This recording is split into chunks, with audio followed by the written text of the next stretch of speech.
인류는 왜 아직 달에 돌아가지 못할까?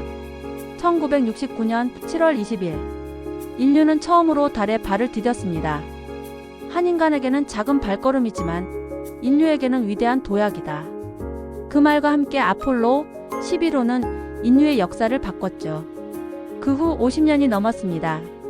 그런데 이상하지 않나요? 인류는 다시 달에 가지 못했습니다. 기술은 그때보다 훨씬 발전했는데도 말이죠. 오늘 우리는 질문합니다. 왜 인류는 아직도 달로 돌아가지 못했을까? 달 탐사는 왜 멈췄을까?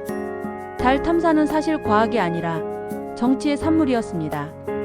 1960년대 미국과 소련은 냉전의 한가운데 있었습니다. 인류의 첫 달 착륙은 경쟁의 승리였죠. 과학자들은 새로운 시대를 기대했지만 정치권은 이미 목적을 달성했다고 생각했습니다. 달 탐사 예산은 1970년대에 들어 절반 이하로 줄었고 아폴로 계획은 17호를 끝으로 중단되었습니다. 더 이상 달에 갈 이유가 없었던 것, 그것이 멈춤의 첫 번째 이유였습니다. 달에 가는 건 쉬워졌지만 돌아오는 건 여전히 어렵다. 달까지 가는 건 그리 어렵지 않습니다. 현재 기술로는 약 3일이면 도달 가능하죠. 하지만 문제는 그 이후입니다. 달에 착륙하고 다시 돌아오는 일. 지구 중력의 6분의 1이라 해도 거기서 다시 이륙하려면 별도의 연료와 발사체가 필요합니다. 연료를 싣기엔 무게가 너무 무겁고 연료를 줄이면 귀환이 불가능해집니다. 결국 단방향 임무로 설계될 수밖에 없는 거죠. 아폴로가 가능했던 이유는 수천 명의 인력이 직접 계산하고 인간이 직접 조종했기 때문입니다. 지금의 무인 탐사선이 자동으로 그 복잡한 궤적을 계산해 돌아오는 건 여전히 AI와 연산 능력의 한계를 시험하는 일입니다. 현재의 달 탐사 기술은 어디까지 왔을까? 그렇다면 지금의 인류는 어디까지 와 있을까요? 미국의 NASA는 아르테미스 ARTMIS 계획을 통해 2026년까지 인간을 다시 달에 보내려 합니다. 중국은 창하체인지 시리즈로 이미 달 샘플을 채취해 지구로 귀환하는 데 성공했습니다.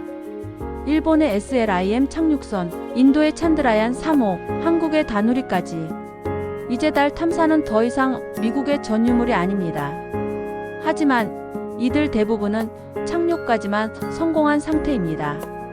완벽한 왕복 기술, 즉 자동 이륙, 도킹 귀환은 아직 극소수 국가만이 구현했습니다. 달 기지 건설, 산소 생산, 연료, 생성 같은 실험은 이제 막 실현 단계에 들어섰죠. 언제쯤이면 달 왕복이 쉬워질까? 그렇다면 우리는 언제쯤이면 달로 자유롭게 오갈 수 있을까요? 전문가들은 이렇게 말합니다. 달 왕복이 쉬워지려면 달에 연료를 만들 수 있는 기지가 필요하다. 달의 극지방에는 얼음 형태의 물이 있습니다. 물에서 수소와 산소를 분리하면 연료와 산소를 모두 현지에서 조달할 수 있습니다. 즉, 지구에서 가져가는 시대에서 달에서 만드는 시대로 바뀌어야 합니다. NASA는 2030년대 초반 달 남극에 유인기지를 세우고 장기 체류 임무를 계획 중입니다.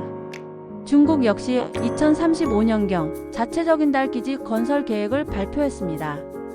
결국 달 탐사는 기술의 문제가 아니라 지속성의 문제로 옮겨가고 있는 겁니다. 인류는 이미 달에 다녀왔습니다. 하지만 진짜 도전은 다시 돌아가는 것이 아니라 거기에 머무는 것일지도 모릅니다. 그리고 언젠가 우리가 달의 하늘 아래에서 지구를 바라보며 이렇게 말하게 될 겁니다. 이건 상상이 아니라 현실이야. 만일 혹은 사실일까?